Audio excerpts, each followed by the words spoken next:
Oh, well, hello there, you beautiful, wonderful, incredible, intelligent, creative human being. I'm Andrea Dawn, and today we are back discussing more yoga asana, or the physical postures in the yoga practice.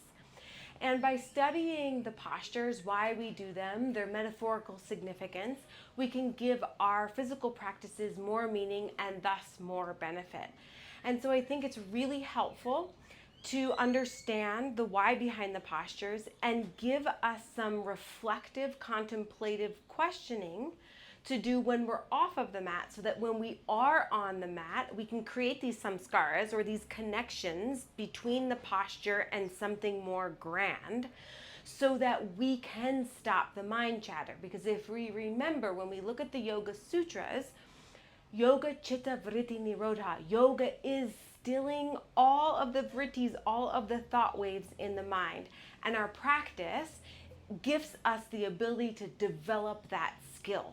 So when we're in the postures and we have all of this mind chatter happening, if we can connect those postures to something more grand, something more connected to our truth, to our sat, which will take us to that residing of our own nature, Svarupe Vastanam, then we can make our practice more effective and powerful in cultivating that ability to have one pointed focus, or dharana. So let's dive a little bit deeper into Balasana, or child's pose. Each posture in the physical yoga practice has a Sanskrit name ending in asana, asana meaning seat or posture. Today we will explore Balasana, also known as child's pose. And when we break down the Sanskrit, we see Bala, which means child, and asana, which means seat or posture. The history of child's pose is not clear, and it does not seem to appear until the 20th century. Regardless, child's pose is a helpful, accessible posture for most, and is commonly practiced as a resting posture to invoke a feeling of relaxation. Balasana is practiced throughout asana practices and is the common posture suggested when the practitioner needs a break during the practice, as well as after an inversion like a handstand or a forearm stand or a headstand. This brings us to the why behind Balasana. Asana practice will serve the body, breath, and mind and their connection. It is the norm for Western practitioners to practice yoga as a form of stretching or exercise, and you will reap benefit. Yet it is vital that we continue, especially if you're a teacher, to present the true goal of yoga asana as developing one's meditation seat. This gives the practitioner time and space to allow their practice to evolve from exercise and stretching to self-realization or Atman realization, or the method in which they deem fundamental to having a relationship with what we in the West might call God, but in yoga speak we would say Ishvara or Brahman or Bhagavan.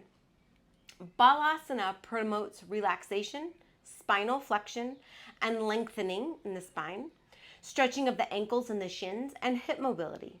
This posture also has the potential to aid in digestion, improve blood circulation, as well as relieve back pain. Balasana can also have symbolic, metaphoric, and meaningful significance to our own personal whys. So when we consider the Sanskrit translation of the posture, Bala stands out, which translates as child. The essence of a child could certainly be considered here. Can you access your own innocence, purity, curiosity, and playfulness? And if you cannot, what qualities have been overcompensating in your ways of being? Do you feel more times than not serious, impure, bored, numb, cynical? Explore excess, lack, guilt, and shame as avenues to lead you towards who you really are, beyond the overlay of residue that lies stagnant upon your soul when left unattended to. Another aspect of child's pose that is worthy of introspection is the symbolic nature of the shape itself as one of surrender. Bowing down in humility is a profound act that holds space for release. When we give up trying to control everyone and everything around us, space is made available to us. The intense energy of our internal strife is relieved, and we are freed to be the innocence and purity and curiosity that only exists in presence unbound by the knots of manipulation and control we believe are necessary to get what we think we want. It is only in this space that we can discover we don't actually want. What we want is to be free of the wanting. For it is the wanting itself that stifles the innocence and suffocates the curiosity. Allow child's pose to be an act of surrender, of renouncing our drunk desires. Only when we know that we don't know can we know what it's like to be a child again. And that kind of sounds like a tongue twister when we know that we don't know. But how freeing is that? To not have to know or think that we know or believe that knowing makes us better than or makes us worthy. So that when we remove all of that, we can find our worthiness in our truth, in our purity, in our innocence, in our curiosity. And that's only available to us in the present moment when we free ourselves from trying to get this, from running around following our likes, from running away from our dislikes. All of that is taking up so much mind space that we cannot feel our innocence. We cannot feel our purity. It's being suffocated by all of these beliefs that have been given to us by someone else. So this posture is the reminder to surrender all of that. Surrendering is not a sign of weakness, it's a sign of strength. Because we can only surrender when we're in a place of trust. If we're in a place of doubt, mistrust, not believing we're worthy, it's impossible to surrender. Then we tighten our grip on everything because we believe that that gives us security. But when we're in a place of trust and we can surrender, that space that is freed is the space where we get to experience our truth. That's where our Atman lies, and that is the goal of all of yoga. So, all of that being said, let's demo this posture. You'll start on your hands and knees. You'll just come to your hands and knees.